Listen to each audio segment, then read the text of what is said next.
Fala aí pessoal, eu sou o Rodrigo e como vocês devem ter visto em um vídeo que publiquei há algum tempo, eu recebi da ASUS o Zenfone 3 Max de 5.5 polegadas para testes. Utilizei o aparelho por um tempo e hoje estou aqui para contar a vocês o que foi que eu achei. Só para frisar, essa linha Max dos Zenfones é focada em ter maior autonomia de bateria. E pessoalmente eu acho que este modelo de 5.5 polegadas com 3 GB de memória RAM, que custa em torno de R$ 1.300, é o que vale a pena ser comprado para quem quer um Max. Existem outros dois modelos, um menorzinho de 5.2 polegadas que custa R$ 1.000 mais ou menos, e outro de 5.5 que tem menos memória RAM, que custa cerca de 1.200, só 100 a menos. Então eu acho que o que está integrado aqui justifica esse valor a mais, só que eu tenho umas coisinhas a dizer também. Primeira coisa, quando você compra um Zenfone 3 Max, não espere levar para casa um Zenfone 3 convencional, o que aparece na maioria das análises até aqui. Esse cidadão perde um pouquinho em termos de câmera ou de velocidade. E não me entenda errado, não estou dizendo que ele é lento não, ele executa muito bem os aplicativos no dia a dia e tudo mais. Só que assim, eu lembro de ter dito na análise do Zenfone 3 convencional que a diferença de performance entre ele e um Android topzera talvez só pudesse ser percebida em uma comparação lado a lado. Já a diferença entre o Zenfone 3 Max e o Zenfone 3 comum, eu acho que em algumas situações pode ser percebida com uma facilidade maior. Por exemplo, eu estou aqui mexendo em meus aplicativos, abro um, fecho o outro, faço aquele multitarefa maroto e de repente, pá, toco no Snapchat, que é um app meio pesadinho e mal otimizado. Não é raro que o Zenfone 3 Max dê uma leve engasgada, ele sofra um pouquinho, demore alguns segundos para deixar você deslizar para o lado, para a tela dos seus amigos, sabem? Ou, por exemplo, quando você está em um uso muito intenso lá, trocando de aplicativo e tal, e de repente abre o Twitter. Pode ser que ele demore um pouquinho a mais para carregar o aplicativo até deixar você postar alguma coisa em sua timeline.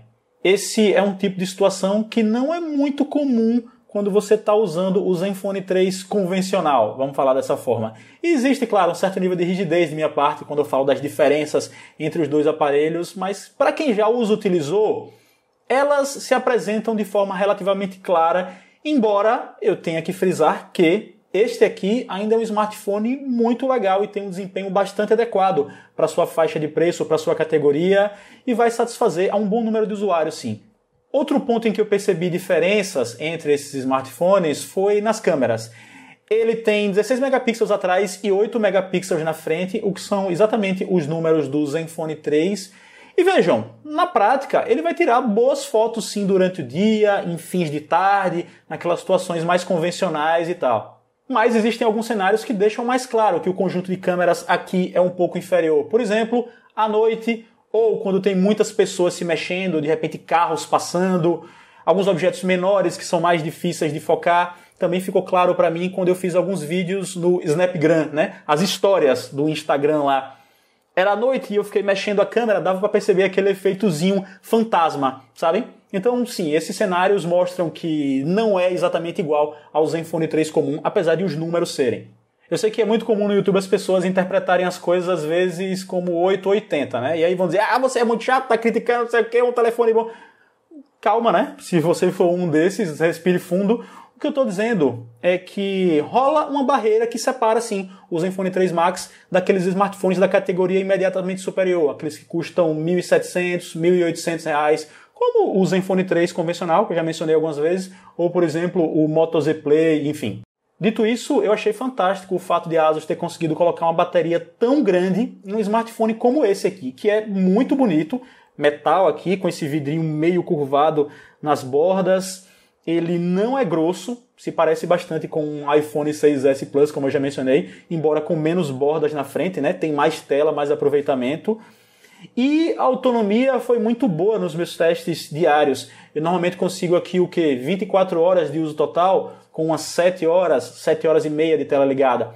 Obviamente que esses resultados podem variar para mais ou para menos, a depender do seu perfil de uso, mas eu tenho que dizer que o meu perfil não tem muita miséria não, viu? Esse aí que eu mencionei foi assim, abrindo os aplicativos que eu preciso, precisa ver vídeo, vejo, preciso tirar foto, tiro, abro um jogo rapidinho, não muito, mas às vezes, ouço música, enfim, e esses resultados provaram que, sim, o Zenfone 3 Max não é só nome não, ele é confiável mesmo em termos de autonomia.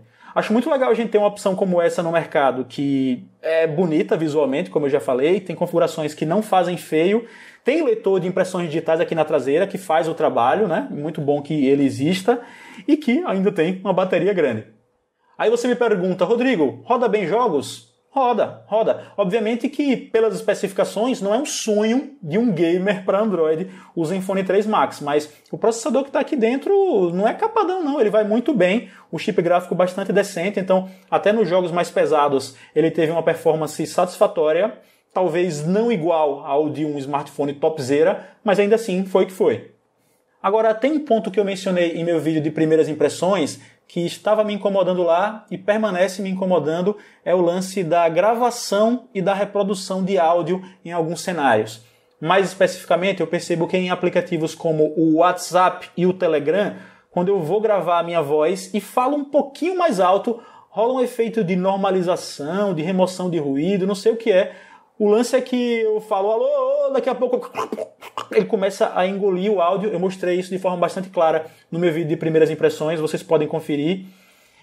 Parecia ser um lance que só acontecia, por exemplo, em música muito alta, mas depois eu comecei a perceber que não. Até em áudios gravados assim no cotidiano, ele cortava, as pessoas não entendiam o que eu falava, e é um lance bem chato, na verdade.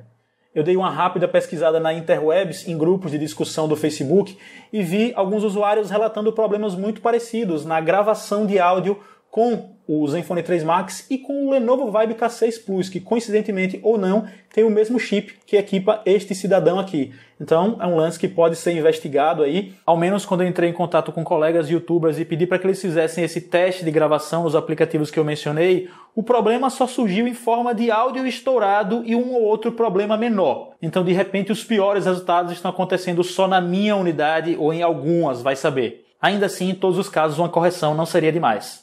E quando eu me referi à reprodução de áudio, o problema também acontece em alguns aplicativos, como o YouTube ou o Instagram Stories. Rola de, naquelas partes do vídeo em que deveria haver silêncio, ele fica fazendo uns chiadinhos. Tipo um negócio assim. Mais uma vez, eu demonstrei isso de forma bastante clara no meu vídeo de primeiras impressões. O link vai estar na descrição aqui e já apareceu aí em cima na tela, né? Aquela coisa, quanto disso pode ser corrigido com atualização de software? Talvez tudo, mas eu não posso garantir nesse exato momento. E as pessoas para quem eu me reporto principalmente aqui são aquelas que compõem a minha audiência, né? Então eu tenho que dizer a vocês, isso que eu experienciei, para que as pessoas estejam cientes do que elas podem enfrentar comprando um telefone como esse. E posso até acrescentar num futuro, se acontecer, essa atualização no campo dos comentários, logo aqui embaixo do vídeo. Para resumir, o que eu achei do Zenfone 3 Max é um smartphone bastante simpático, muito bonito e que entrega o que promete em termos de bateria, não é balela não, que não fica no mesmo nível de um Zenfone 3 e de aparelhos mais caros, em aspectos como a velocidade em certos aplicativos mais pesados ou a performance com a câmera em cenários mais difíceis, mas ainda assim mantém as coisas em um nível bastante aceitável e que me deixou meio puto nesse lance do áudio aí, que eu espero que possa ser corrigido via software, mas enfim, eu estou falando do presente, né? Eu agradeço a Asus por ter me enviado, valeu Asus, continue me enviando os aparelhos aí para testar, porque Zenfones novos são sempre muito interessantes. Hoje eu vou ficando por aqui, espero que vocês tenham gostado do vídeo, pessoal. Se gostaram, clique em gostei. Se é a sua primeira vez aqui no canal, clique em inscrever-se, porque assim você acompanha meus próximos envios ao YouTube. Sigam-me nas redes sociais, me sigam aí no Instagram, passei de 1000 seguidores no Instagram. Um abraço, falou!